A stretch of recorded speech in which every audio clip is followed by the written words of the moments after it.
This is every Easter egg, cameo, and hidden detail in the first 2 episodes of Daredevil Born Again, and I'm letting you know right now, some of these are really gonna shock you. They're setting up something massive for the MCU. And me and you, we gotta talk about it. This is your spoiler warning. You have been warned. This episode opens up on 51st Street in New York, which is where the law firm of Nelson, Murdoch, and Page resides. It's nice to see it finally paid off from the season 3 ending, and not just see it on a napkin, as we're reintroduced to the big 3, Matt Murdock, Karen Page, and Foggy Nelson. And I love how they're having a conversation of nostalgia, because this entire moment really feels nostalgic. But I love how Foggy says it's not nostalgia, it's reverence for the past and hope for the future, which is a very not so subtle way of the writer saying, hey, we're in Daredevil Born Again, not the Netflix series. We get reintroduced to Josie's bar, which yes is from the comics, and Matt and Foggy have been coming here since their college days. And it was really cool to see Susan Barron reprise her role as Josie. We get introduced to a Detective Kim and a retiring New York City police officer, Cherry. I'm assuming this is Detective Elizabeth Kim from the comics, and I believe Cherry is an original character because I'm not familiar with his game. But in this show, he works as a private PI for Matt. Now here's where things get really interesting, because on the TV screen, we can see that there's a white tiger who's saving a bodega. There's more vigilantes running across New York City, and this white tiger is actually Hector Ayala. The white tiger was the first Latin American main character in comics history, and the first Hispanic character in Marvel Comics history. He's from Puerto Rico, and he's given superhuman strength by wearing the white tiger amulets, which we actually see later on in the series when Detective Cherry finds this in his home. I feel like most of us are more familiar with his sister, Ava Ayala, who also becomes the white tiger in her own right, where she was heavily featured in the Ultimate Spider-Man animated series, which is where she was introduced to a lot of us. And there was a rumor a while ago that Jenna Ortega could be playing Ava Ayala in the MCU. My man. Yeah, that's right, I didn't stutter. She's gonna dance, dance, dance with her paws. If you left after that, I understand. But don't forget, Jenna Ortega was in Iron Man 3. Thought we would forget. Foggy mentions that he used to work at a law firm called Hogarth, Shaw and Benowitz, which has to be a reference to Carrie-Ann Moss's character, Carrie Hogarth, from the Jessica Jones series, so there's a Jessica Jones connection. And this is Kirsten McDuffie, who, yes, is a lawyer and love interest to Matt in the comics. I love this detail of how they showcased Matt's echolocation. First, the screen expanded like it was IMAX, and then when he wanted to hone in on a conversation, the aspect ratio of the screen would change and hone in. I thought that shit was tough. That's when we get reintroduced to Wilson Bethel, who plays Benjamin Poindexter, aka Bullseye, and he's actually got the bullseyes on his gloves, on his fists. But they also showed him killing a fly with a paperclip. It's his list, he can't miss. But come on, man, that's gotta be a clear and obvious reference to Colin Farrell's Bullseye. With this new series being titled Daredevil Born Again, it seemed like they were gonna be taking inspiration from Frank Miller's Born Again run.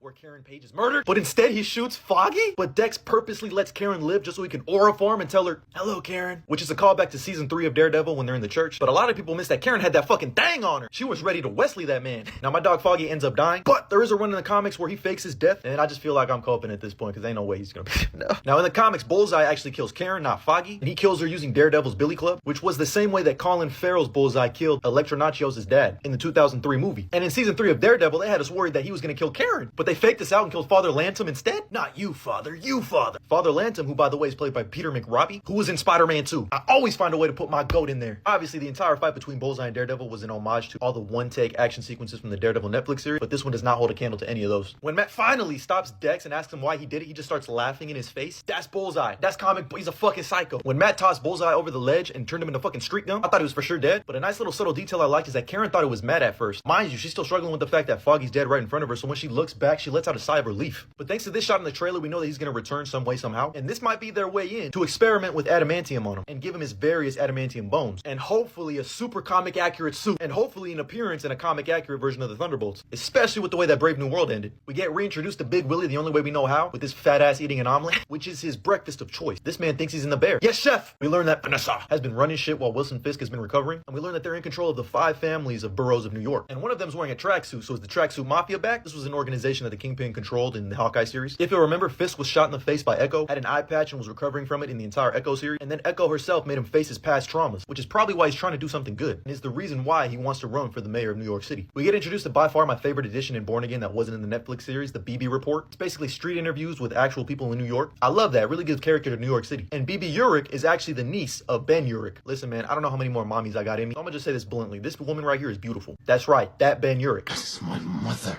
that you brought into this, Mr. Urich. So I am not here to threaten you. I'm here to kill you. This might have just been me, but when that 1 year later title card hit, it gave me the same feeling I felt when I saw the 5 years later pop up in Endgame. I just really like this detail, but when Matt retires from being Daredevil and throws his mask off the roof, you can see the missing horn piece is in the shape of a D. And later when Matt gives him that piece of the horn, he's a broken man who's picking up the piece of a side of him that he's been trying to hide. We learn that Karen has moved to San Francisco, which is something that has happened in the comic, and Daredevil himself has also spent time out there. I wonder if she's gonna ask about She-Hulk. One of these people makes a direct reference to Kingpin crushing a guy's head in with a door. You embarrassed me in front of her. When Kingpin announces his run for mayor, his campaign is run on the fact that he's trying to do away with vigilantes and uses the fact that he was assaulted by Echo as a starting point. And he wants vigilantes to register, not unlike the Sokovia Accords, which is taking huge inspiration from the Devil's Reign storyline in the comics. And if I had to bet, this is going to be a big driving force in Spider-Man 4, or at least it should be. Fisk mentions how he once tried to mentor someone, obviously referencing Maya. We see the return of this newsacre, who literally shows up in everything. We meet Fisk's campaign team with Michael Gandolfini playing Head Glazer, Daniel Blake, an original character, but I think they're trying to hide this, and I feel like he might be an amalgamation of Butch Fisk and Richard Fisk. Richard being his real son between him and Vanessa, and Butch being his illegitimate son. Either way, I think he's getting that Victor treatment. And this fucking guy, you are not him, lil bro. You will never be Wesley. Fisk becomes the mayor of New York City, which is ripped straight from the comics, and when Mayor Fisk is addressing the city, he references a gun-toting vigilante who wears a skull on his chest, Punisher. But then he says, a man who dresses in a spider outfit, this should mean something to me. Give me that Spider-Man versus Kingpin in the MCU now. In Times Square, we get 3 references. One to Rogers the Musical, Luke Cage's jazz club, the Harlem Paradise, and the Pim Van Dyne Foundation, which is the foundation that Hope Van Dyne, the Wasp herself, runs. We see someone painting a mural of Fisk and calling him the Kingpin, and this is 100% gonna be Muse, who's a Daredevil villain from the comics who has some supernatural elements to him, but he uses the blood and bones of his victim to create art, and we've seen him in the trailer before, and all I gotta say is he looks like he's gonna be a demon. And I have a feeling he's played by this weirdo. At Heather Graham's book sign, who, by the way, yes, is a love interest from the comic, her book is titled Live Without Fear, which feels like an obvious reference to Daredevil's other moniker, the Man Without Fear. Finally, we get the shot of a Punisher tattoo on one of those crooked cops that was trying to kill Matt, and I don't know how Frank is gonna feel about this, but all I know is he's gonna hit him and they stay down.